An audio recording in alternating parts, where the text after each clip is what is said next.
এই 15.5 বছরের সবচাইতে বেশি বিরুদ্ধে ছিল যারা, আমি নাম নিলাম না, আলেমদের যারা তেতুল হুজুর বলেছে, কথা বলো না কেন, মাদ্রাসা গুলোকে যারা বিষ বৃক্ষ বলেছে,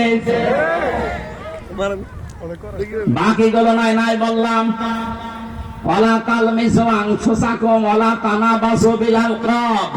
আল্লাহ বলেন নাম পাল্টাবা না, একজনের নাম যা আছে তাই থাকতে দাও। অথচ এই 15.5 বছরে দেখলাম নাম পরিবর্তনের হিড়িক চলছে। যে আন্তর্জাতিক বিমানবন্দর নাম পাল্টিয়ে এমন একজনের নাম দিয়েছে যেন কাটা না যায়। শয়তান জাতে মাতাল হলো, তাহলে ঠিক আছে। কেন আপনি নাম পাল্টাতে গেলেন? এটার জন্য কত হাজার হাজার কোটি কোটি টাকা বাংলাদেশের খরচ আপনি জানেন? টাকা তো আপনার বাবা দিয়েছে। এমন কোন জায়গা আপনি দেখাতে পারবেন যেখানে নাম পাল্টায়নি? টয়লেটের নাম পর্যন্ত পাল্টিয়ে দিয়েছে, বঙ্গবন্ধু টয়লেট। আরে ভাই, ওখানে কি মানুষ জিকির করবে বসে বসে?